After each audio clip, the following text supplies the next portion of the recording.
제가 자꾸 지금 밑에를 보는데요. 왜 보냐면 방앗개비가 한 마리 예, 밑에 있네요.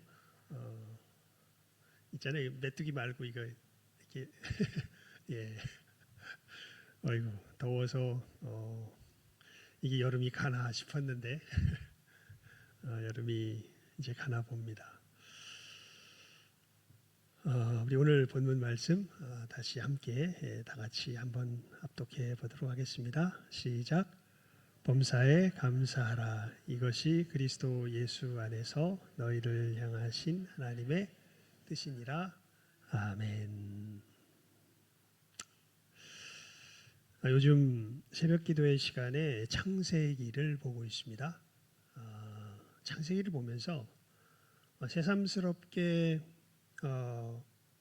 이럴 수도 있었겠다라는 생각이 드는 장면이 있습니다. 우리가 잘 늘 읽었던 아브라함에 관한 이야기인데요.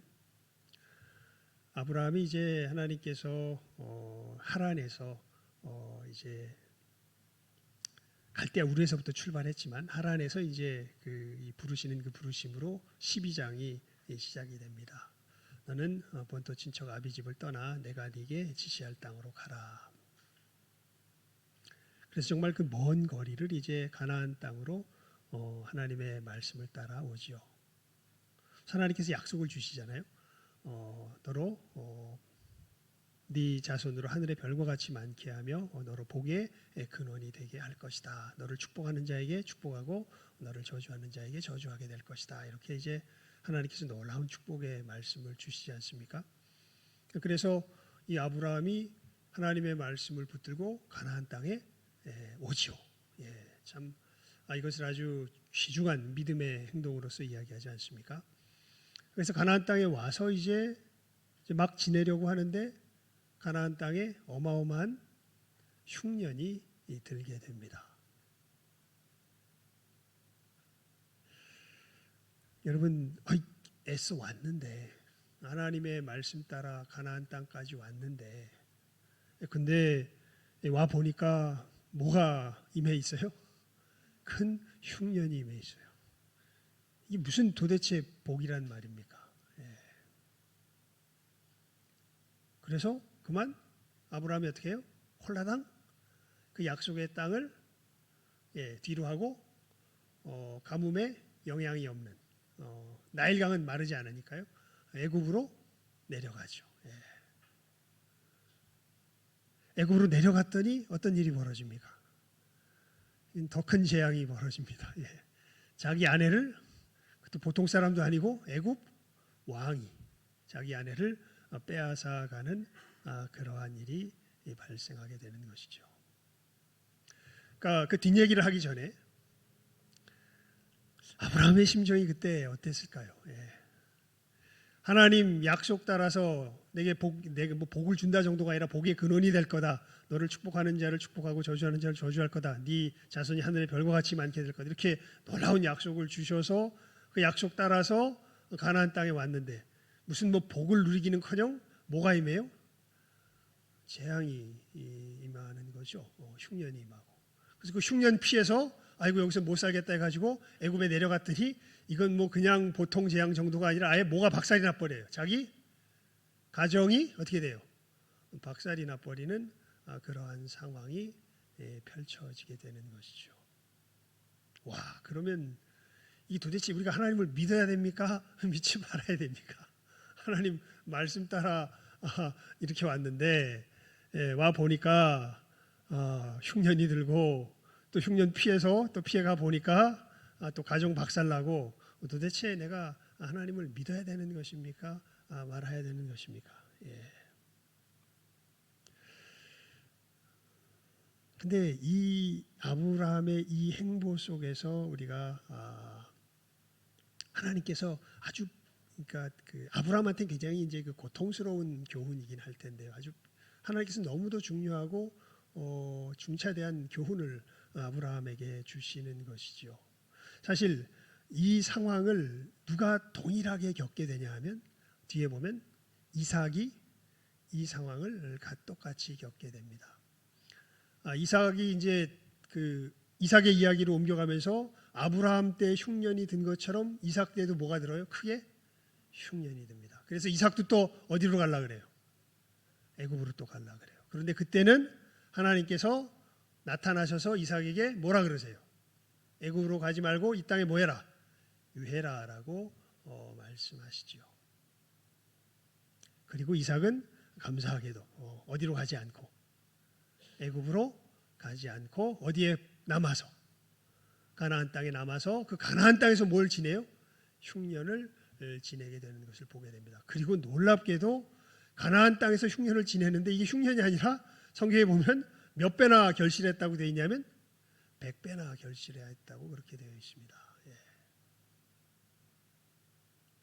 그러면서 우리 야곱의 이야기 속에서 정말 중요한 이제 그 결론적인 교훈이 나타나게 되죠.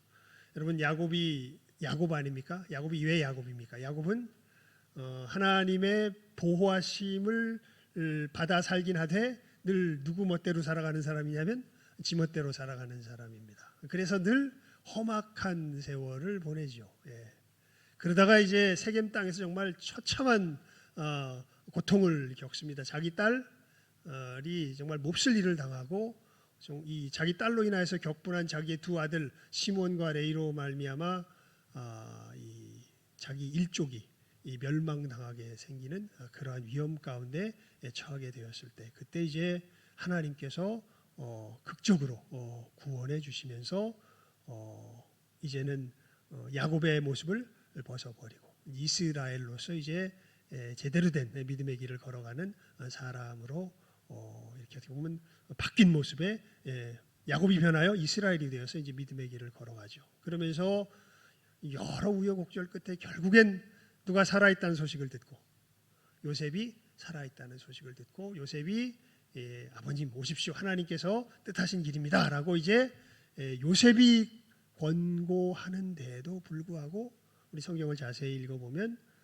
야곱은 이 가나안 땅을 떠나야 되는지 떠나지 말아야 되는지에 대해서 굉장히 두려운 마음을 가지고 하나님 앞에 기도하는 모습을 볼 수 있습니다. 그러니까 하나님께서 그 기도할 때에 야곱에게 나타나셔서 허락하시죠. 괜찮다, 떠나라. 내가 다 계획한 일이다 라고 해서 그제서야 야곱이 어딜 떠나요? 가나안 땅을 떠나게 되는 것을 보게 됩니다.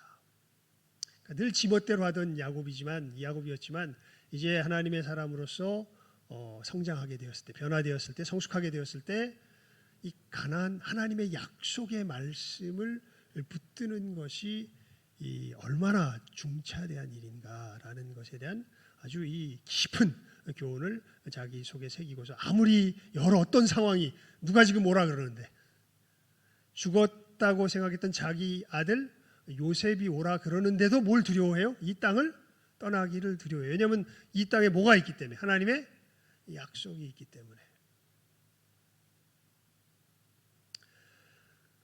아브라함은 이 일에 대하여서 사실은 처음에 전혀 어떻게 보면은 생각지도 못했던 상황처럼 보이지요. 여러분 이 갈라디아서 우리 6장을 한번 펴보시기 바랍니다. 갈라디아서 6장입니다. 갈라디아서 6장 7절과 8절입니다. 갈라디아서 6장 7절과 8절 말씀. 갈라디아서 6장 7절과 8절입니다. 아주 중요한 말씀입니다. 갈라디아서 6장 7절과 8절 말씀 308면에 있습니다. 시작하면 함께 읽도록 합시다. 갈라디아서 6장 7절과 8절 시작. 스스로 속이지 말라. 하나님은 업신여김을 받지 아니하시나니 사람이 무엇으로 심든지 그대로 거두리라. 자기의 육체를 위하여 심는 자는 육체로부터 썩어질 것을 거두고 성령을 위하여 심는 자는 성령으로부터 영생을 거두리라. 아멘. 육체를 위하여 심든지 성령을 위하여 심든지 둘 중에 하나입니다. 그리고 이 둘 중에 하나가 아니라 우리가 절대 피할 수 없는 것은 우리는 늘 무슨 삶으로 우리의 삶이 전개되냐면 심고 거두는 삶으로서 우리의 삶은 전개가 되어집니다. 그러니까 우리는 늘 어떻게 하든지 뭐 하고 있는 사람들이에요? 결국 심고 있는 사람들이에요. 그래서 그 심은 것에 대해서 반드시 뭐 하게 돼 있어요? 거두게 돼 있어요. 그래서 하신 말, 스스로 속이지 말아라. 하나님은 업신여김을 받지 아니하시나니 사람이 어떻게 돼요? 무엇으로 심든지 어떻게 돼요? 그대로 거두리라. 사람이 무엇으로 심든지 그대로 거두리라. 그러면서 심는 종류가 딱 두 가지입니다. 무엇을 위하여 심든지, 육체를 위하여 심든지, 또 무엇을 위하여 심든지, 성령을 위하여 심든지, 둘 중에 하나고, 육체를 위하여 심는 자는 뭘 거둬요? 썩어질 것을 거두고, 성령을 위하여 심는 자는 뭘 거둬요? 영생을 거둡니다. 하나님의 약속을 따라 가나안 땅에 갔지만 그곳에 가서 이제 하나님의 백성답게 성령을 위하여 심는 삶을 걸어가야 할 아브라함이지만 그것이 무엇인지 알지 못합니다. 아까 쭉 이 아브라함과 이삭과 야곱을 제가 비교하면서 말씀드렸다시피 이삭과 야곱은 그게 뭔 줄 알았습니다. 하지만 그 초창기의 아브라함은 그게 뭔지 모릅니다. 그래서 어려움이 찾아오니까 바로 어떻게 해요? 그냥 애굽으로 떠나가 버리고 맙니다. 그러니까 더 큰 뭐가 찾아와요? 어려움이 또 찾아오게 됩니다. 그런데 자기 생각에는 보면 누구 말씀 따라왔더니 하나님 말씀 따라왔더니 이게 복은커녕 뭐가 임해요? 이 재앙과 화가 임한 것으로 그렇게 여겨지게 되는 것이지요. 여러분 우리가 이러한 상황에 처할 때가 참 많이 있습니다. 근데 이게 뭐랄까, 그러니까 정신 차려라 뭐 이런 식의 말을 하기가 참 쉽지가 않은 게요. 그 상황 속에서는 정신을 차리기가 참 어렵습니다. 여러분이 아브라함 같았으면 그 정신 차릴 수 있었을까요? 그냥 와서 왔으니까 뭐 주실 걸 당연히 생각해요. 복 주실 걸 당연히 생각하죠. 거기서 시련을 주실 걸 누가 생각을 할 수 있겠습니까? 그런데 시련이 왔는데 자기 힘으로 어떻게 극복이 안 되니까요. 그냥 너무도 자연스럽게 자기 힘으로 해결할 수 있는 이 땅으로 어떻게 해요? 아주 자연스럽게 넘어가게 되는 것이죠. 그리고 그곳에서 이제 그렇게 갔더니 결국 이 육체를 위하여 심으면 썩어질 것을 거두죠. 오히려 큰 위기 가운데 처하게 되는 것을 보게 되고. 근데 이제 하나님이 여러분 우리 수요 예배 시간에 우리 김동진 목사님이 그 주제로 말씀을 전하셨었는데 저는 약간 표현을 좀 달리합니다. 뭐 내용은 같은데 징벌이라고 하기보다는 저는 징계라는 표현으로 이제 히브리서에 나오는 12장에 징계라고 되어 있죠.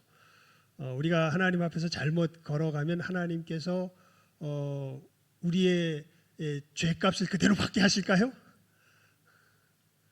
그건 확실히 하죠. 우리의 죄값을 그대로 받게 하지 않으십니다. 죄값을 받으면 뭐예요? 사망이에요. 사망. 사망. 사망은 하나님과의 관계가 어떻게 돼요? 끊어지는 거죠.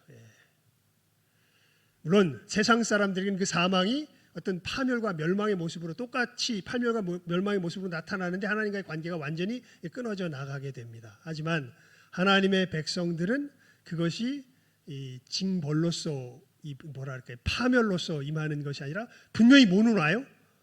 고통을 징계는 와요. 그래서 이 아들을 징계하지 않는 아버지가 어디 있겠냐 이런 이제 표현을 하죠. 그러면서 결국 그러한 고통을 주는 가장 큰 이유는 네가 멸망하라고 아니면 네가 제대로 되라고. 네가 제대로 되라고 하나님께서 그것을 알게 하시거든요. 그러니까 그래서 시편 119편에 그런 말씀이 있죠. 고난당하는 것이 내게 유익이다. 고난당하기 전에는 내가 그릇 행하였더니 내가 고난을 통하여서 주의 율례를 배우게 되었나이다. 이렇게 이제 말씀하고 있거든요. 그러니까 이제 이 사건을 통하여서 하나님께서 뭘 가르치신 거예요? 아브라함에게 주의 율례. 하나님을 신뢰하며 섬기며 살아가는 삶이 어떠한 것인지를 하나님께서 배워가게 하시는 것이지요.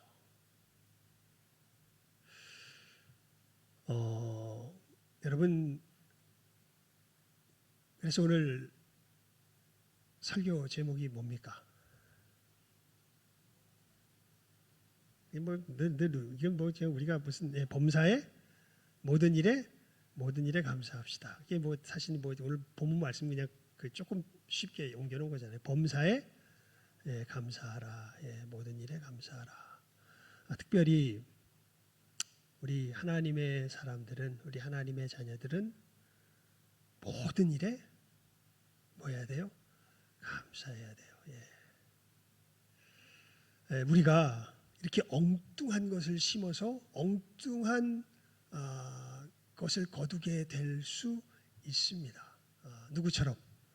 아브라함처럼. 근데 그리고 또 이것을 거두게 될 때 우리들의 모습을 보면 어떻게 보면 우리의 한계에서 그걸 뭐 말씀을 듣지만 뭐라 그래야 될까요? 제 자신을 돌아봐도 뭔가 말씀을 미리 예습해서 이런 한계를 돌파했던 적은 없었던 것 같아요. 그냥 이 고통 속에서 하나님을 신뢰하는 것이 무엇인지 배워서 나중에 비슷한 어려움이 닥쳐왔을 때 그것을 이기며 나아갔던 적은 있어도 미리 말씀을 공부해서 내가 이러한 식의 고난을 안 당하고 이것을 넘어갔던 적은 없었던 것 같아요. 어떻게 보면 제가 볼 때 이삭은 굉장히 특별한 사람이에요. 이삭은 아버지가 분명히 했던 그 이야기를 듣고 분명히 거기 내려가지 않고 사실은 견뎌내는 것을 보게 됩니다. 이삭은 굉장히 특별한 사람입니다. 정말 이삭 같은 사람. 근데 가만히 보면요, 그 영적인 통찰력의 부분에 있어서 이삭보다 야곱이 더 밝았던 것을 우리가 두 가지 사건을 통해서 보면 알 수 있습니다. 이게 뭐냐면 이삭이 자기 아들을 축복할 때 보면 에서와 그 야곱을 구별을 못해요. 그죠? 이삭이 눈이 어두워요. 그래서 축복을 해야 되는데 나중엔 그 말씀을 잘 읽어보면 속은 거 자기가 속았다 그래요. 내가 이거 에서인 줄 알고 잘못 축복했다 이렇게 이제 속았다고 이야기를 합니다.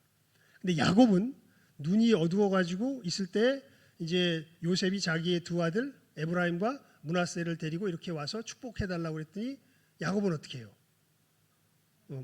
에브라임에게 먼저 이렇게 오른손을 놓고 므낫세에게 장자인 므낫세에게 왼손을 놔요. 그러니까 요셉이 막 항의하죠. 아버지, 얘가 장손이고 얘가 이 둘째인데 왜 장손에게 할 축복을 둘째에게 하십니까? 그렇게 항의를 하니까 야곱이 뭐라 그러냐면 아들아, 나도 안다. 그런데 하나님께서 누구를 누구보다 더 높였다. 하나님께서 이 둘째를 이 첫째보다 더 높였다. 그래서 내가 이렇게 축복한다. 그러면서 둘 다 똑같이 이삭도 뭐가 어둡고 육신의 눈이 어둡고 이 야곱도 육신의 눈이 어두웠는데 야곱은 이걸 분별해서 축복을 해요. 그런데 이삭은 분별하지 못해요. 왜 그럴까 보면 그냥 이건 저의 추측입니다. 이삭은 야곱만큼 고생은 안 했어요. 그래서 아마 이 고생 많이 하는 게 무조건 나쁜 것만은 아닌가 보다. 영의 눈이 훨씬 어떻게 되구나. 야곱이 훨씬 더 밝구나라는 것을 보게 될 때 그렇습니다. 그러면서 이것은 그냥 우리들이 걸어가는 어떤 믿음의 일반적인 어떤 모습을 통계내서 보게 되면 이 많은 부분 우리가 먼저 깨달아 알기보다는 우리들의 어떤 육신적인 것으로 뿌리는 것이 무엇인지, 영을 위하여 뿌리는 것이 무엇인지를 그때는 몰라요. 그리고 그냥 걸어가게 됩니다. 그리고 이제 하나님 앞에 한 대 어떻게 돼요? 얻어 맞아요.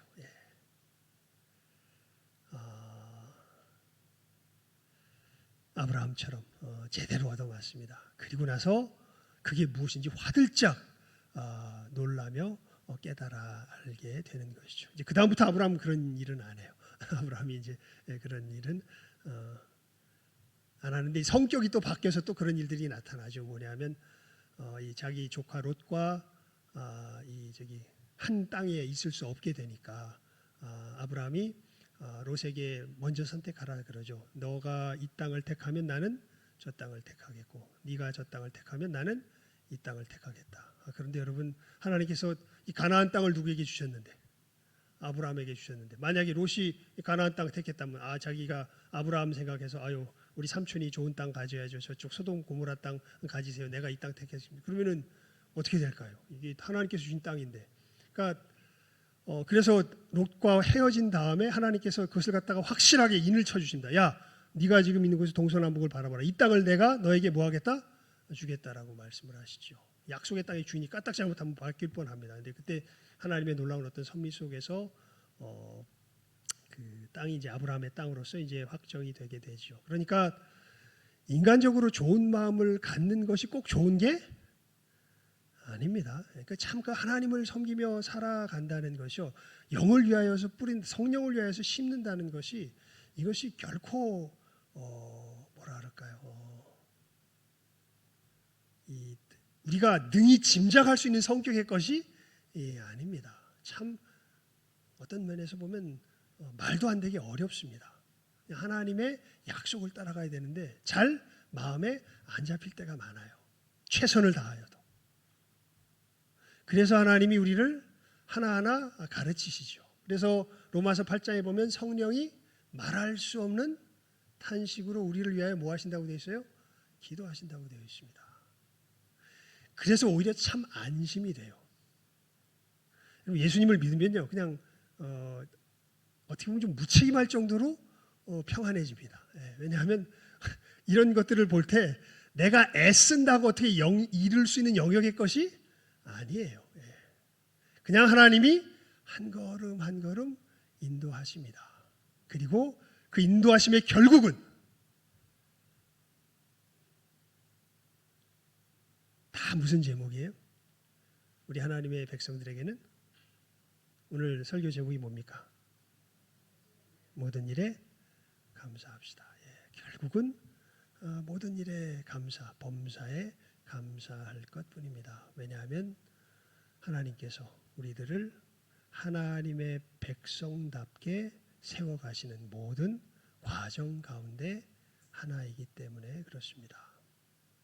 하지만 그 걸음을 걸어가는 속에서 여러 가지 이런 변주곡들이 생기죠. 변화들이 생깁니다.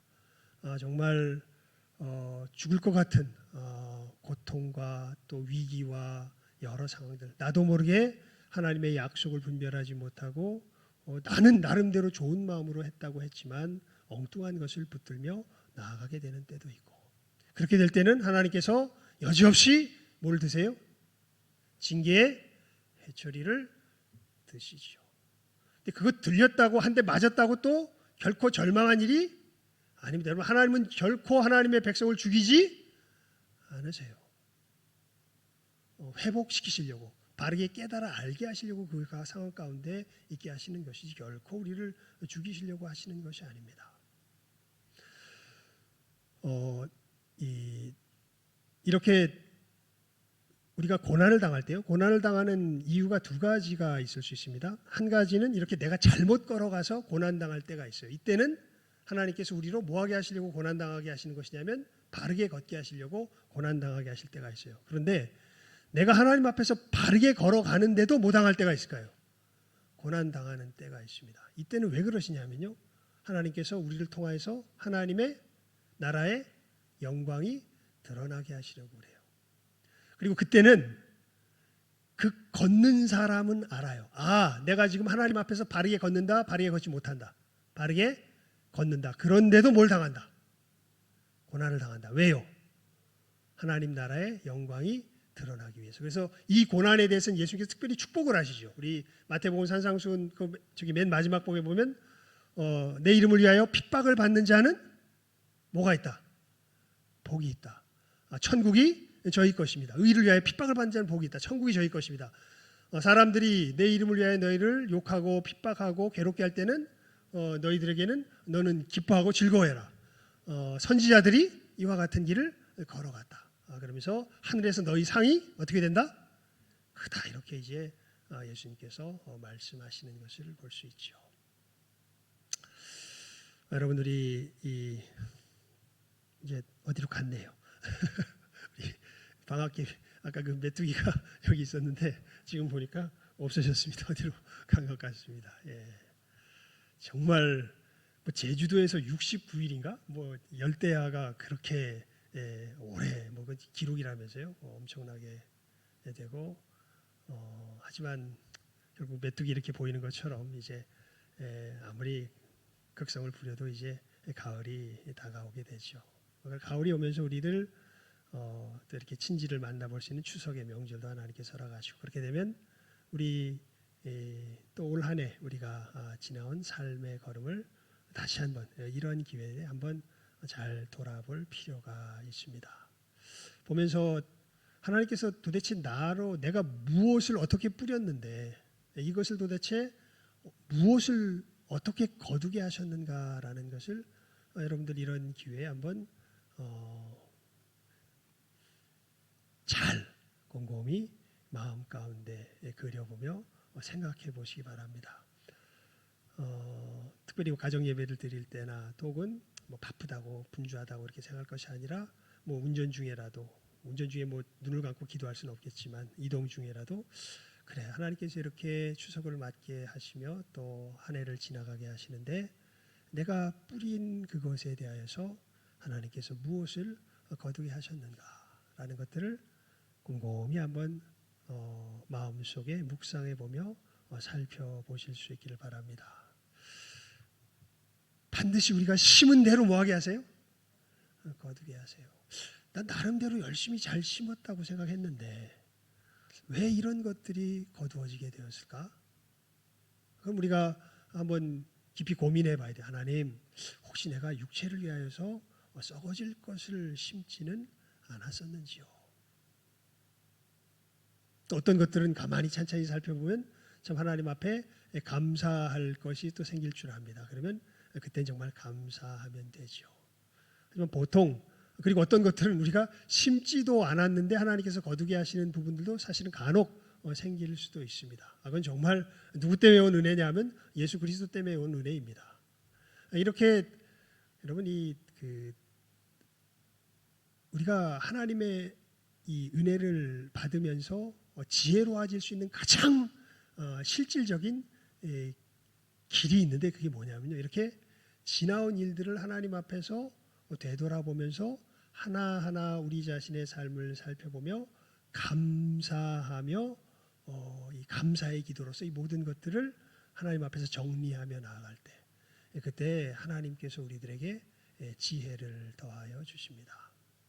그래서 여러분 우리 올 추석에 또 이 귀한 또 휴가의 또 휴식의 시간들 그저 푹 퍼져서 영적인 감각을 잊어버리고 헤매는 우리들 되는 것이 아니라 친지들 만나고 또 좋은 휴식의 시간을 갖는 속에서도 내가 과연 하나님 앞에서 무엇을 뿌리며 무엇을 거두었던가라는 것을 또 꼼꼼하게 또 우리 살펴보는 가운데 이 모든 것을 감사함으로 하나님 앞에 아뢰며 기도하는 가운데 그랬구나.